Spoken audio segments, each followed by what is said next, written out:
tenemos donde podemos reunirnos en la casa del Señor, adorar su nombre. La adoración, hermanos, es la expresión de un corazón agradecido. Y yo creo que si hemos tenido motivos por los cuales dar gracias a Dios, este tiempo que acabamos de tener expresa en realidad el sentimiento que embarga nuestro corazón. Pero el culto, hermanos, es un diálogo. Nosotros nos dirigimos a Dios en adoración y Él nos habla por medio de su palabra. Así que vamos a preparar nuestro corazón para que Dios nos hable esta mañana, y vamos a aprovechar también para incluir estas peticiones de oración que han sido enviadas, creyendo que el Señor puede obrar. Vamos a ponernos en pie, hermanos, y en la confianza que somos hijos de Dios, acerquémonos confiadamente al trono de la gracia. Padre que estás en los cielos, esta mañana nos presentamos ante ti en humildad, Señor, reconociendo que tú eres el Dios que gobierna todas las cosas. Señor, tu nombre es reconocido entre las naciones, y acá, Señor, tu pueblo reunido en este país tan pequeño, invocamos, Señor, tu presencia. Sabemos que durante la alabanza tú has estado con nosotros, nos has escuchado, pero ahora, Señor, queremos venir a poner delante de ti estas peticiones de oración, que son el reflejo de la confianza que tus hijos tienen plenamente en ti. Señor, tú conoces nuestras necesidades. Antes que nuestra palabra saliera de nuestra boca, tú ya sabías, Señor, cuál era nuestra necesidad. Antes, Señor, incluso que pusiéramos por escrito esta nota, tú ya sabías que íbamos a pedirte por esta necesidad. Por eso, Señor, apelamos a tu misericordia, apelamos a tu favor, Señor, para que tú puedas obrar en cada vida, en cada matrimonio, en cada familia, en cada cuerpo enfermo, Señor. Ahí en medio de esa necesidad financiera que están viviendo tus hijos y tus hijas, queremos pedirte, buen Señor, que tú tengas misericordia y obres conforme a tu majestad, a tu grandeza. Reprendemos, Señor amado, toda obra del enemigo, todo aquello, Señor amado, que se levanta en contra de la obediencia de Cristo esta mañana, lo reprendemos, Padre, para que así tu palabra también pueda llegar esta mañana a nuestros corazones. Concentramos, Señor amado, nuestros sentidos a ti, y te pedimos, Padre, que tú puedas hablarnos al corazón esta mañana. Aquieta nuestros sentidos, aquieta nuestro corazón, Señor, para ser receptivos a tu palabra. Señor, que en medio de la enseñanza de tu palabra tú puedas tocar los corazones. Aquellos que están, Señor amado, esclavizados al pecado, puedan encontrar la libertad en tu Hijo Jesucristo. Aquellos que están agobiados, abatidos, atribulados, puedan tener una palabra de consuelo, de descanso, Señor, y así también poder ser testigos de tu poder. Quédate con nosotros, Señor. Háblanos por medio de tu palabra en nuestra petición en Cristo Jesús. Amén y amén. Hermanos, así de pie vamos a abrir la Biblia en el libro de Deuteronomio, capítulo número 13. Deuteronomio capítulo 13, y vamos a leer a partir del versículo número 1. Deuteronomio es el quinto libro de la Biblia. La palabra de Dios nos dice en Deuteronomio capítulo 13, versículo 1: cuando en medio de ti aparezca algún profeta o visionario y anuncie algún prodigio o señal milagrosa, si esa señal o prodigio se cumple y él te dice: vayamos a rendir culto a otros dioses, dioses que no has conocido, no prestes atención a las palabras de ese profeta o visionario. El Señor tu Dios te estará probando para saber si lo amas con todo el corazón, con toda el alma. Solamente al Señor tu Dios debes seguir y rendir culto. Cumple sus mandamientos y obedécelo. Sírvele y permanece fiel a él. Condenarás a muerte a ese profeta o visionario por haberte aconsejado rebelarte contra el Señor tu Dios, que te sacó de Egipto y te sacó de la tierra de esclavitud. Así extirparás el mal que haya en medio de ti, porque tal profeta habrá intentado apartarte del camino que el Señor tu Dios te mandó que siguieras. Si tu propio hermano o tu hija o tu hijo o tu esposa amada o tu amigo íntimo trata de engañarte y en secreto te insinúa: vayamos a rendir culto a otros dioses, dioses que ni tú ni tus padres conocieron, dioses de pueblos cercanos o lejanos que abarcan toda la tierra, no te dejes engañar, ni les hagas caso tampoco le tengas lástima. No te compadezcas de él, ni lo encubras, ni dudes en matarlo. Al contrario, sé tú el primero en alzar la mano para matarlo, y que haga lo mismo todo el pueblo. Apedréalo hasta que muera, porque trató de apartarte del Señor tu Dios, que te sacó de Egipto, la tierra donde eras esclavo. Entonces todos en Israel oirán esto y temblarán de miedo, y nadie intentará otra vez cometer semejante maldad. Amén. Hasta ahí dejamos la lectura, hermanos. Tengan la bondad de sentarse, por favor, esta mañana. Hermanos, el libro de Deuteronomio son las palabras que Moisés pronunció a Israel antes de separarse. Recuerde que han pasado ya 40 años desde que Israel anda vagando o anduvo vagando por el desierto, y ahora ha llegado el momento en el que finalmente Israel se dispone a cruzar el Jordán y a poseer la tierra que el Señor les había prometido. Pero como suele hacerle un padre cuando está a punto de despedirse finalmente de sus hijos, así, hermanos, Moisés está a punto de pronunciar las palabras que vendrían siendo como las palabras finales antes de despedirse de su hijo amado Israel. Moisés es consciente que está a punto de partir para siempre a la eternidad, pero es importante como reiterarle a esta nueva generación cuáles son las responsabilidades que tienen como pueblo frente a Dios. Y si bien, hermanos, en el momento de la muerte no son los elementos materiales los que van a determinar en realidad el éxito de quienes van a continuar en esta vida, lo que va a permitir preservar el legado, sino más bien aquel ejemplo, aquel testimonio que les permita a ellos poder enfrentar los desafíos de la vida. Y Moisés es consciente de eso. Moisés, hermanos, entonces va a entregar su legado en manos de Josué y en manos de Israel, y ahora ellos tienen que asumir la responsabilidad de su crecimiento. En la vida, la madurez consiste en eso, que nosotros aprendamos a asumir con responsabilidad las decisiones que tomamos en la vida. La madurez, hermanos, consiste en que cada persona mire con objetividad las decisiones que va a tomar y asuma las consecuencias de lo que se dispone a decidir. Eso es lo que nosotros también queremos con nuestros hijos, que nuestros hijos y nuestras hijas asuman con responsabilidad la vida, porque usted y yo somos conscientes que no vamos a estar con ellos para siempre. Y eso, hermanos, es una realidad que día con día va como acelerando esa realidad.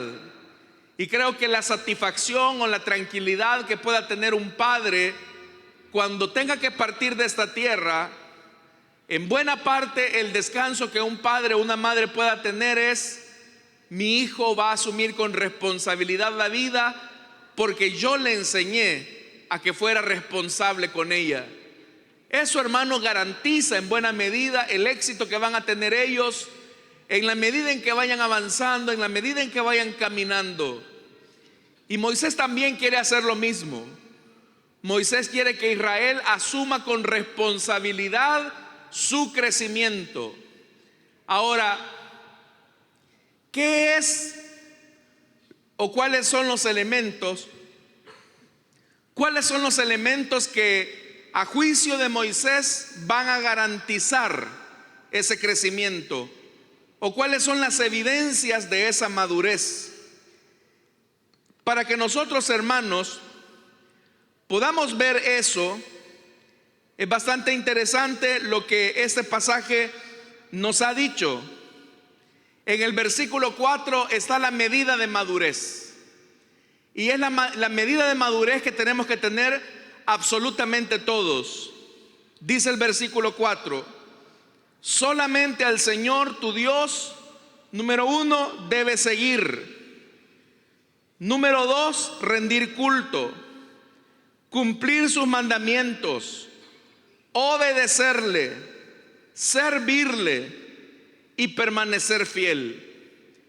Esas son las características que Moisés le dice a Israel para que asuman con madurez la separación.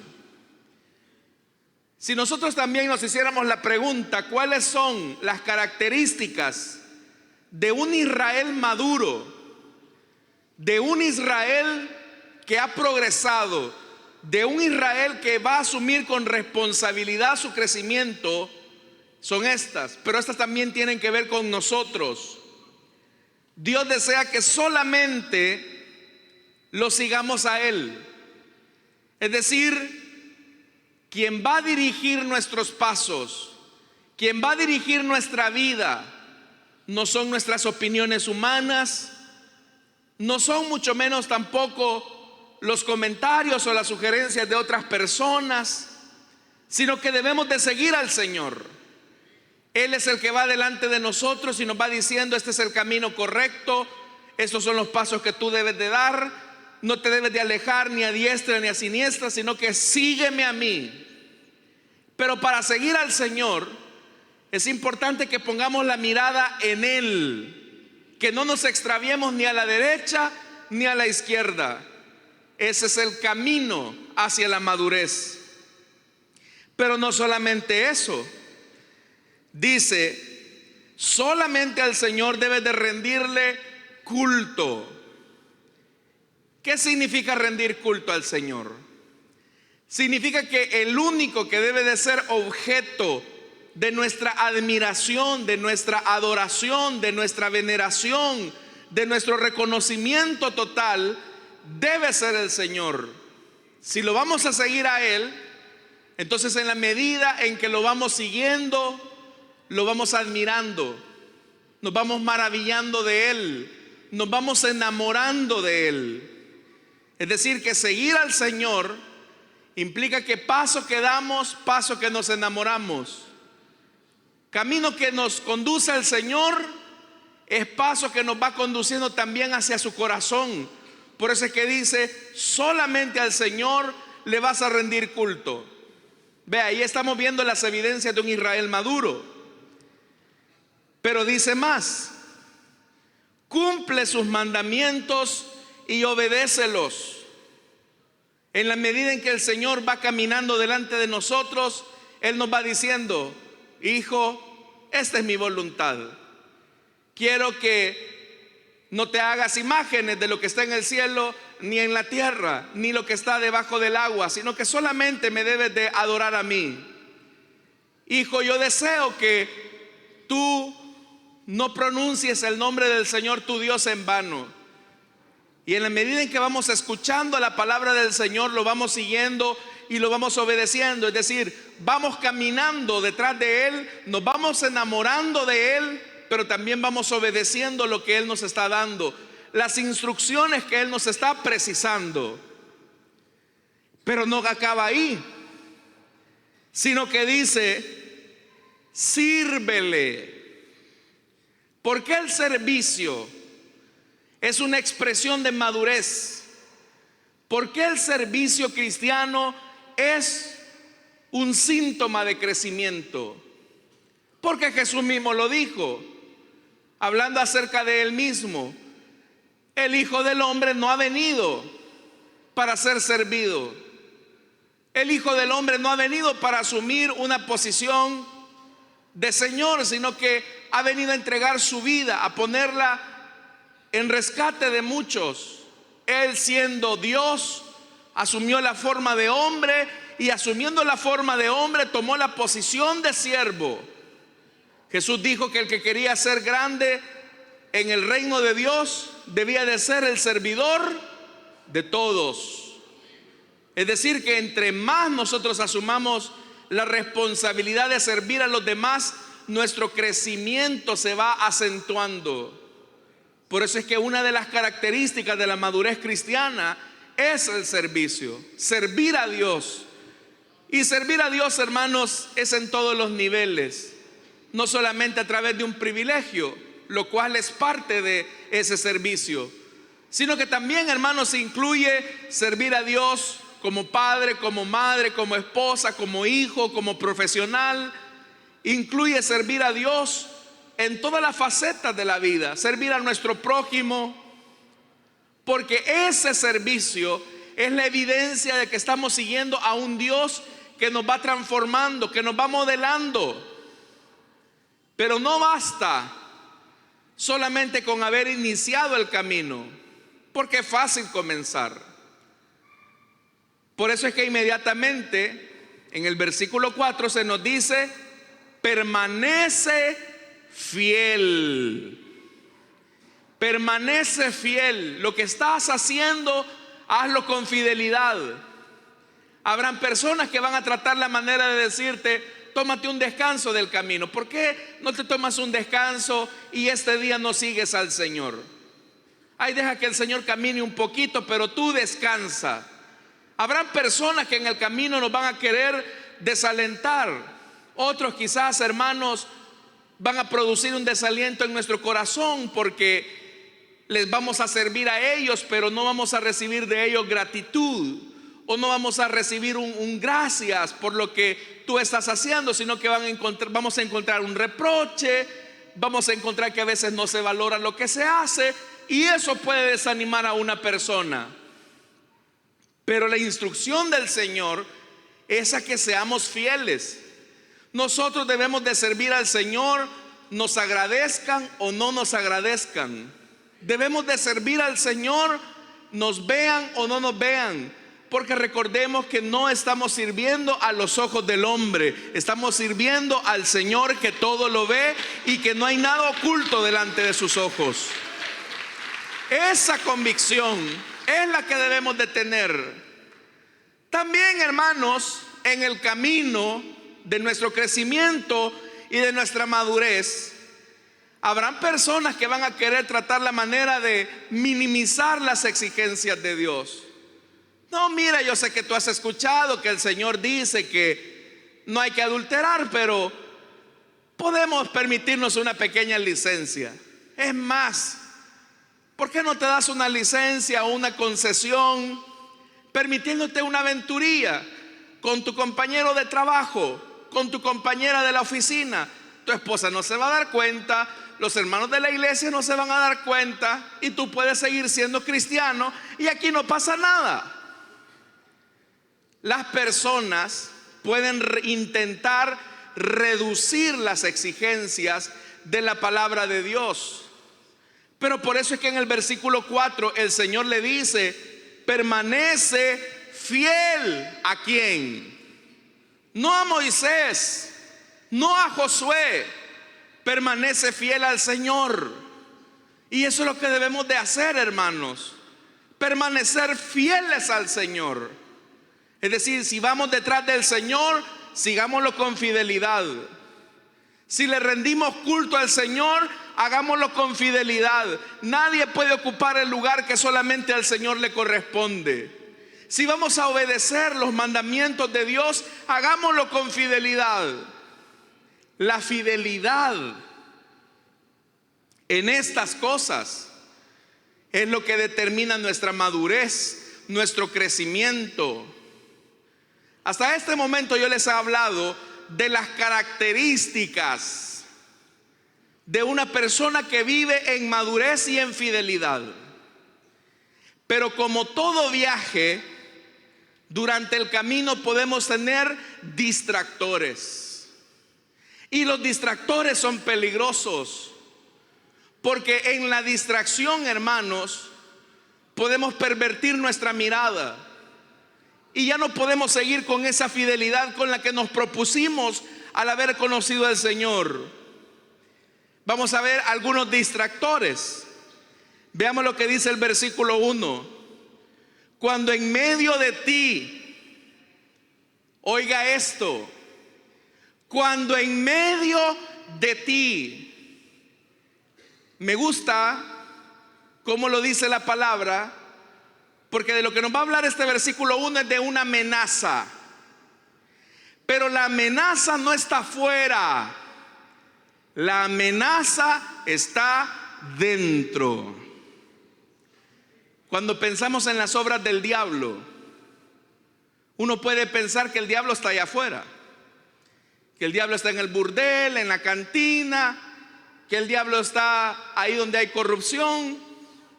El diablo no se mete con ellos ya, porque ya los tiene ganados. Aunque usted no lo crea, el diablo está aquí, tratando la manera de distraerlo a usted, tratando la manera de que usted no siga con fidelidad el camino que el Señor le ha trazado. Entonces por eso es que el Señor advierte: dentro de ustedes hay una amenaza que a veces parece imperceptible. Y dice el versículo 1: cuando en medio de ti aparezca. Me gusta también este verbo, aparecer, porque es como que si, como un tumor, hermanos, como un cáncer. Usted sabe que nuestro cuerpo, hermanos, tiene la capacidad de desarrollar tumores que se pueden convertir en tumores malignos. Dios no nos diseñó con eso, pero a causa del pecado y de la enfermedad y la contaminación con la que vivimos, de repente puede aparecer un tumor, una pelotita por ahí, algo que no teníamos. Y por eso es importante hacerse chequeos médicos.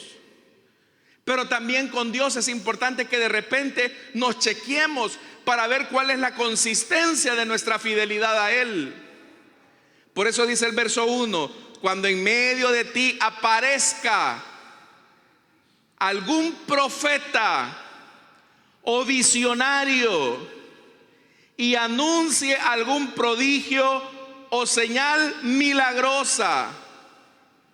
Si esa señal o prodigio se cumple, pero él te dice: vayamos a rendir culto a otros dioses, dioses que no has conocido, no prestes atención a las palabras de ese profeta o visionario.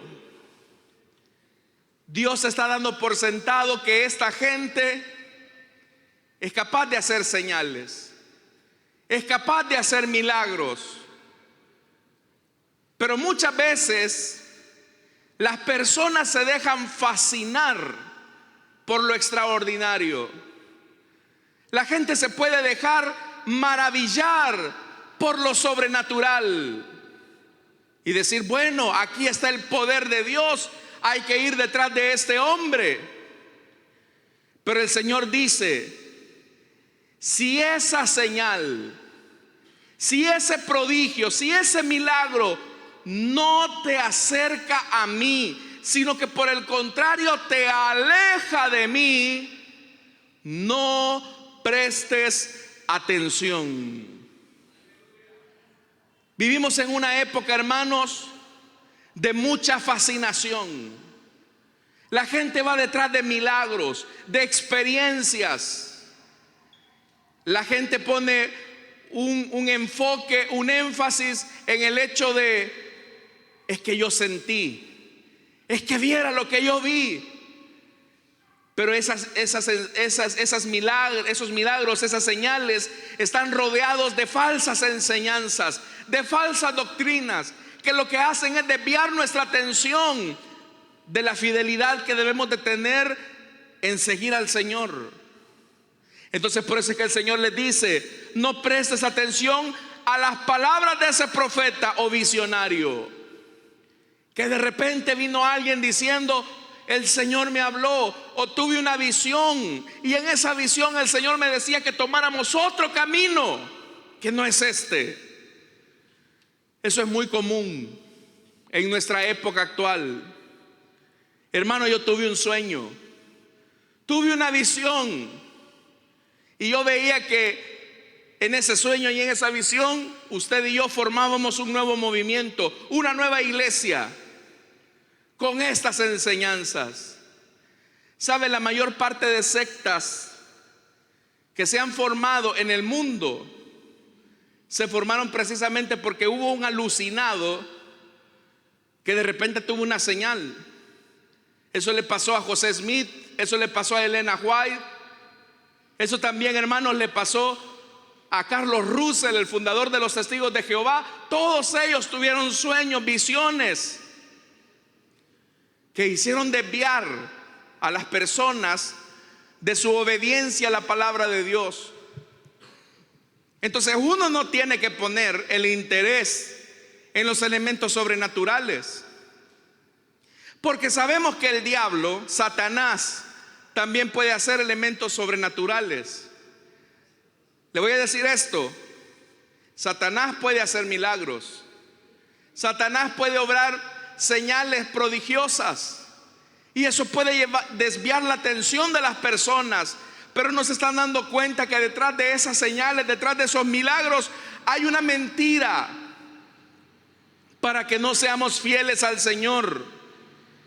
Entonces, ¿qué es lo que hay que hacer? ¿Cuál es el antídoto para no caer en las falsas señales y en los falsos milagros?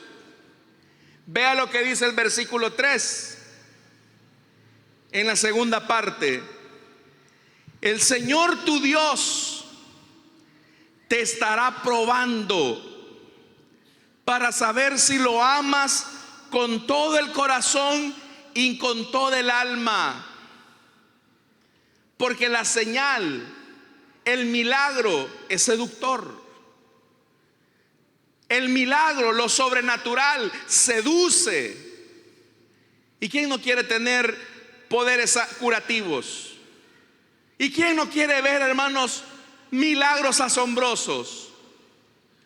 Pero dice el Señor: a veces yo permito que de en medio de ti surja gente engañosa, mentirosa, para probar si de verdad me amas, para saber si de verdad eres fiel a mi palabra.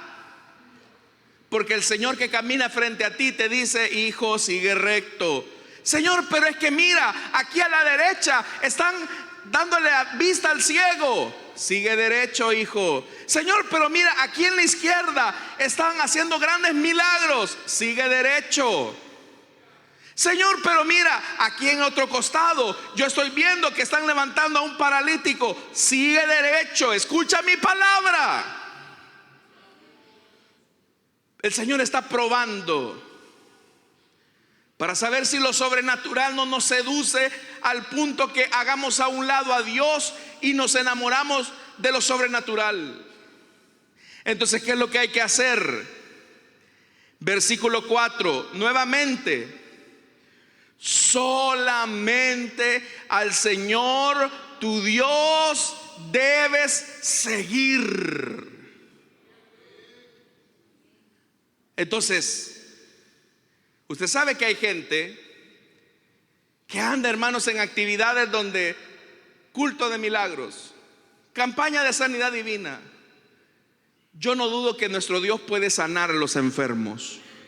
Yo no dudo que el Señor hace milagros. Yo no dudo que el poder de Dios sigue activo. No lo dudo. Pero cuando esas señales, cuando esos milagros nos alejan de nuestra atención en Dios, y lo que es peor, esas señales contradicen la palabra de Dios, Son señales peligrosas que debemos de ignorar. Y por eso es que dice el verso 5: condenarás a muerte a ese profeta o visionario por haberte aconsejado rebelarte contra el Señor tu Dios, que te sacó de Egipto y te rescató de la tierra de esclavitud. Y mire lo que dice el 5: así extirparás el mal que hay en medio de ti, porque tal profeta habrá intentado apartarte del camino que el Señor tu Dios te mandó que siguieras. Vas a condenar a muerte a ese profeta y a ese visionario porque te aconsejó rebelarte contra él. ¿Por qué es una rebelión? Porque Dios camina delante de nosotros y nos dice: sigue derecho, sigue derecho. Pero aquí nos dicen: hey, cristiano, ven, hazte a un lado, salte del camino. Tengo esto nuevo para ti. No te aburres que en la iglesia siempre es lo mismo: alabanzas, dones, predicación, se acabó el culto. Alabanzas, dones, predicación, se acabó el culto. Y eso es algo que se repite. Usted sabe que es algo que se repite una y otra vez, una y otra vez. Entonces viene la gente, estos falsos profetas, y le dicen a usted: aquí tenemos algo novedoso, aquí tenemos algo nuevo, aquí está el gran poder. Pero sí, está el gran poder del mero diablo, hermano, que trata la manera de desviar la obediencia y la atención del pueblo de Dios. Entonces el Señor dice: primero, el que te desvía del camino es un rebelde y te está incitando a ti a rebelarte contra Dios. Entonces, ¿qué hay que hacer? Mire cómo lo dice el verso 5. Como hay que darle muerte al falso profeta, dice: así extirparás el mal. Como un tumor que hay que extirparlo. ¿Cómo se extirpa esas distracciones en nuestra vida? Bueno, en primer lugar, hermanos, lo primero que debemos de entender es que debemos de ser fieles a la palabra inerrante e infalible que es la Sagrada Escritura. Debemos de ser fieles a la palabra. Si eso que nos están diciendo nos desvía de nuestra obediencia a Dios, es algo que debe de ser extirpado. Es algo que debe de ser cerrado. Muchos de ustedes escuchan a personas en las redes sociales que contienen mensajes peligrosos. Otros hermanos le prestan atención a libros que no deberían de leer. Y son mensajes, hermanos, que nos alejan de nuestra atención a Dios. Por eso es que el filtro para conocer la verdad siempre será la palabra de Dios. La palabra de Dios. Y por eso es importante conocerlo. Ok, pero no solamente está el distractor de lo sobrenatural. Y seguramente nosotros, hermanos, medianamente podemos distinguir cuando algo es falso o cuando algo es verdadero a la luz de la palabra. El problema es cuando vienen las distracciones emocionales, y esas son más peligrosas. Versículo 6: si tu propio hermano o tu hijo o tu hija o tu esposa amada o tu amigo íntimo trata de engañarte y en secreto te insinúa: vayamos a rendir culto a otros dioses, dioses que ni tú ni tus padres conocieron, dioses de pueblos cercanos o lejanos que abarcan toda la tierra, no te dejes engañar ni les hagas caso. Porque está bien, uno puede poner resistencia a los falsos profetas. Pero ¿qué? Cuando el que nos quiere desviar de nuestra obediencia a Dios es un ser al que amamos. Por eso comienza diciendo: si tu propio hermano es tu hermano de sangre, es con el que has crecido, es con el que has jugado, son hijos de la misma madre, han salido del mismo vientre, Es una relación muy cercana. Otra relación muy cercana, muy estrecha. O tu hijo o tu hija. ¿Qué relación más estrecha no puede haber con un hijo o con una hija? La mujer, por ejemplo, que ha tenido a su hijo o a su hija en el vientre y lo ha visto crecer y desarrollarse, pero de repente este hijo le dice: mamá, ya aburrí con eso de ir a la iglesia.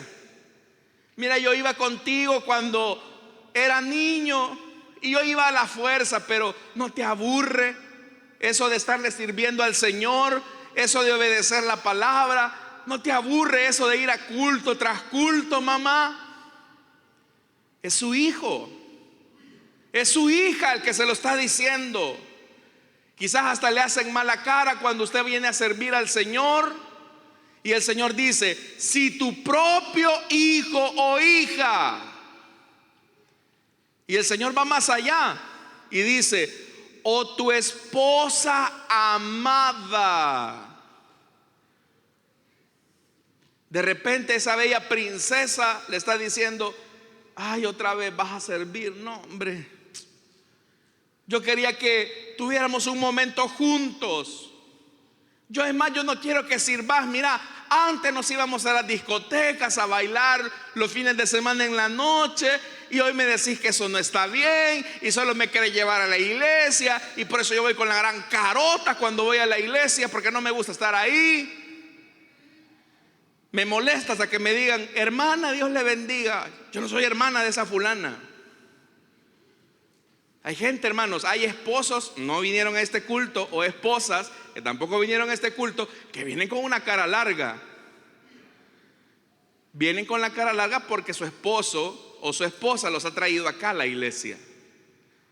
Pero mire, le voy a decir algo: ha venido al mejor lugar, porque aquí está el Salvador, el Hijo de Dios, que puede perdonar y limpiar su pecado. Por eso es que su esposo quiere la salvación para su vida. Pero puede llegar un momento en que le diga: mira, ya no vas a ir a la iglesia. Ya no quiero que seas cristiana, ya no quiero que seas cristiano. Y usted ama a su esposo, usted ama a su esposa. Es una relación íntima. Pero le dice más al Señor: o tu amigo íntimo, tu mejor amigo. Si tu mejor amigo o amiga incluso te quiere desviar de la atención a Dios, de la fidelidad, del servicio, de la entrega que debes de tener hacia Él, y en secreto te insinúa: vayamos a rendir culto a otros dioses, y en secreto a usted le dice: hey fulano, vamos a la disco hoy en diciembre, hombre. Vamos de noche, ni se van a dar cuenta los hermanos de la iglesia. Una no es ninguna. Hey fulano, vamos al antro, ahí vamos a conocer mujeres bien bonitas. Si antes vos ibas conmigo, pero desde que te hiciste cristiano, hoy te la llevas de santulón. Hoy no querés hacer nada de esto. Si antes hasta vos me motivabas a ir. Y en secreto nos están diciendo: no sigas el camino, no sirvas al Señor, no guardes su palabra. Entonces vea lo que dice el versículo 8: no te dejes engañar. ¿Y qué es lo que hay que hacer? No les hagas caso. Puede ser su hijo muy amado, puede ser su esposo muy amado, puede ser su mejor amigo, puede ser hasta su padre. Pero si esa persona lo está alejando de la obediencia a Dios, no puede usted colocar una relación humana por encima de la única y verdadera relación que vale la pena, que es la relación con nuestro Dios, hermanos. Por eso es que la Biblia dice: es necesario obedecer a Dios antes que a los hombres. Entonces uno no puede colocar una relación humana por encima de Dios. Uno no puede colocar una relación familiar por encima de nuestro servicio a Dios. Y sin embargo hay gente que lo hace. Recuerdo en una ocasión a una mujer que me decía: hermano, ya no voy a servir a Dios, ya no voy a servir en la iglesia y ya no voy a venir a la iglesia. Y yo le preguntaba: ¿por qué?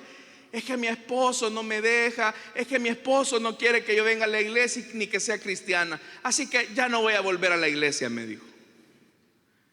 Y yo le dije: hermana, ¿usted es consciente de lo que me está diciendo? ¿Significa que su esposo está por encima de su relación con Cristo?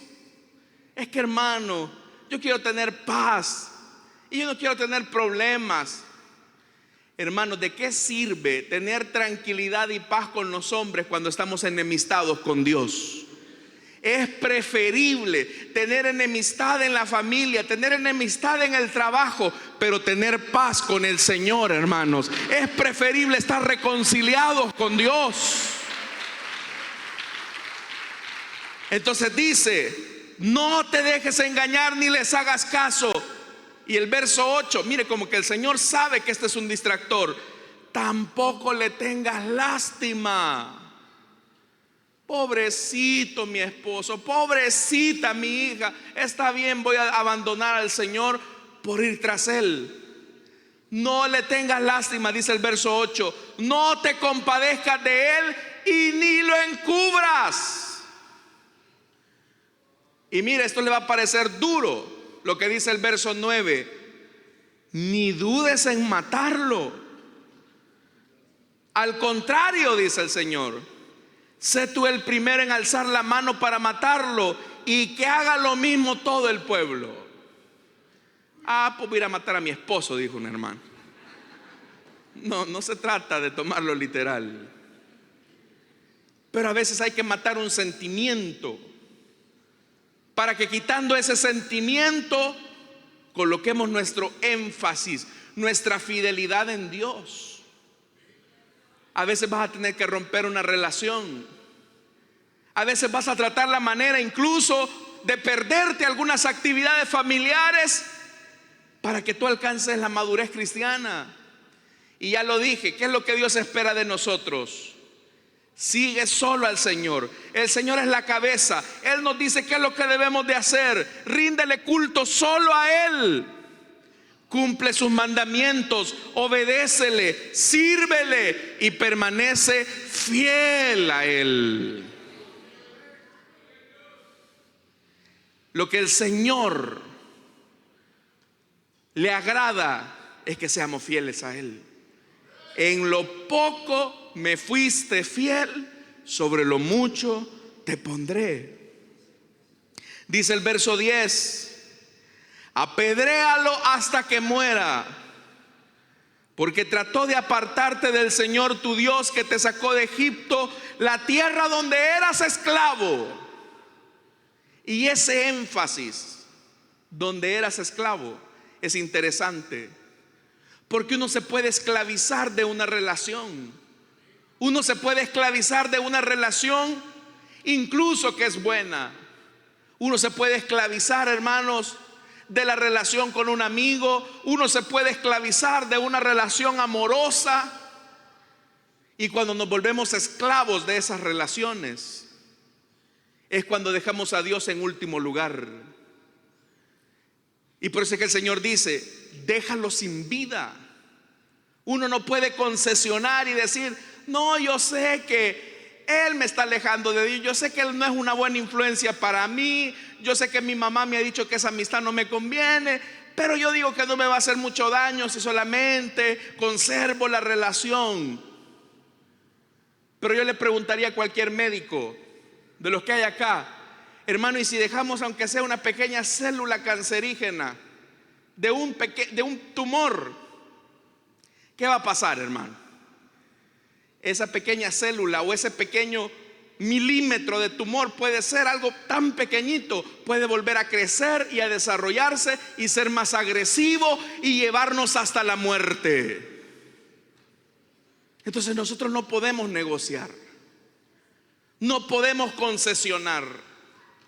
Si hay cosas, hermanos, en las que nosotros debemos de finalizar, finiquitar, debemos de hacerlo. Amados hermanos, esposos, amen a sus esposas. Es su deber. La Biblia nos dice que debemos de amar a nuestras mujeres así como Cristo amó a la iglesia. Pero ni nuestras mujeres están por encima de nuestro deber con Cristo. Lo mismo la esposa con el esposo. Hermanas, amen a sus esposos, pero ni aún sus esposos están por encima de su relación con Cristo. Amados padres, amen a sus hijos, sean responsables, pero también su relación con sus hijos no está por encima de su relación con Dios. Si hay alguien a quien debemos de serle fieles y leales hasta la muerte, es aquel que decidió ir a la cruz del Calvario por cada uno de nosotros. A Él debemos de serle fieles. Por eso es que no podemos concesionar nada. Entonces dice el verso 11: entonces todos en Israel oirán esto y temblarán de miedo, y nadie intentará otra vez cometer semejante maldad.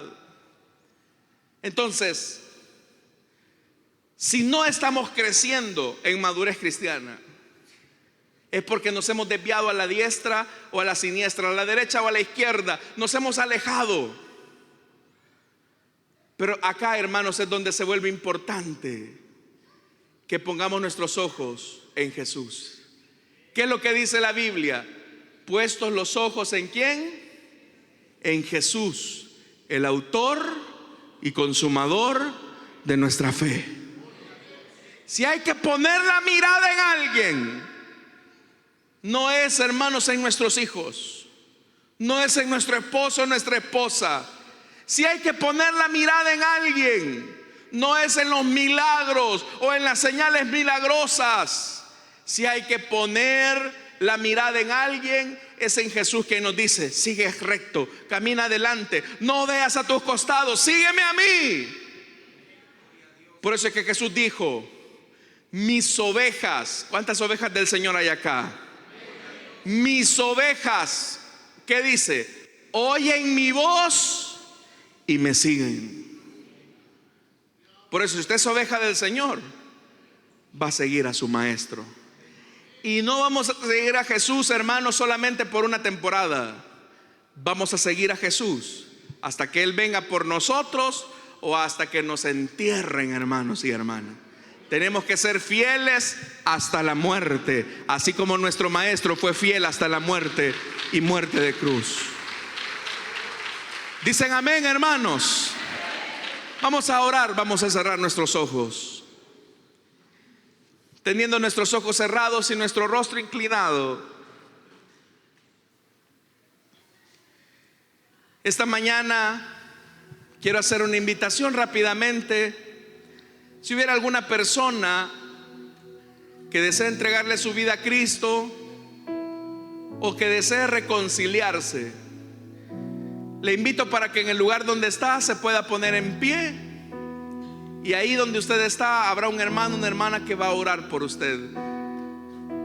La enseñanza de esta mañana es que sigamos solamente a Dios, le sirvamos solo a Él, le adoremos solo a Él, obedezcamos su palabra fielmente.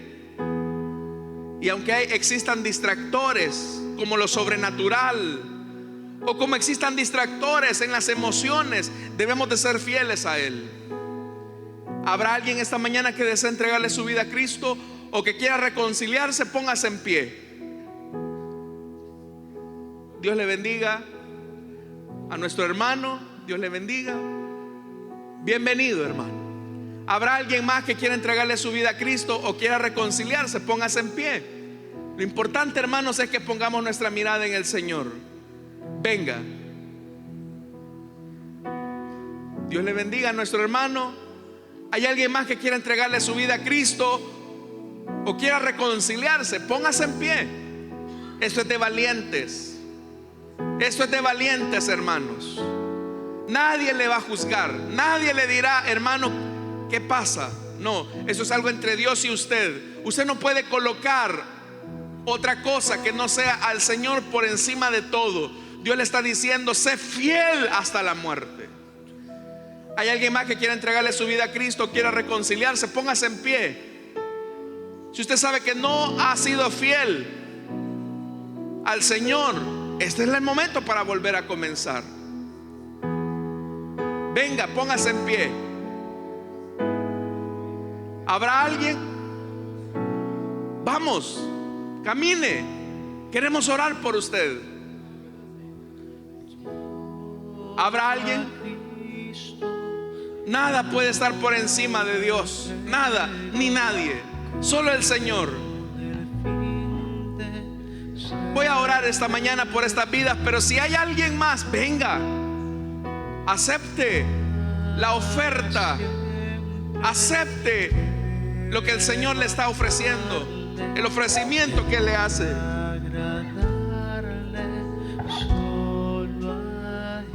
¿Habrá alguien que quiere entregarle su vida a Cristo o desea reconciliarse? Venga, póngase en pie. Nadie puede estar por encima de Jesús. Vamos a orar entonces por estas vidas. Padre que estás en los cielos, Señor, te damos las gracias por estas vidas que tú has tocado esta mañana. Señor, quiero pedirte que tú perdones sus pecados, lávales en tu sangre, que a partir de este momento vuelvan a comenzar, Señor, en la ruta que estaban, en el camino que seguían. Te pido que tú les laves en tu sangre y que tu Espíritu Santo enderece sus pasos. Señor amado, bendíceles. Hay gran ganancia, hay gran bendición, Señor, cuando estamos a cuentas contigo. Bendice a tus hijos, Señor, esta mañana. Dale, Señor amado, esa oportunidad para volverse a reivindicar. Bendícelos, Señor. Bendícelos y prospéralos. También, Señor, oramos por todos aquellos que a través de la radio y a través del internet han escuchado este mensaje. Bendice, Señor amado, a tu pueblo para que seamos fieles a ti hasta la muerte.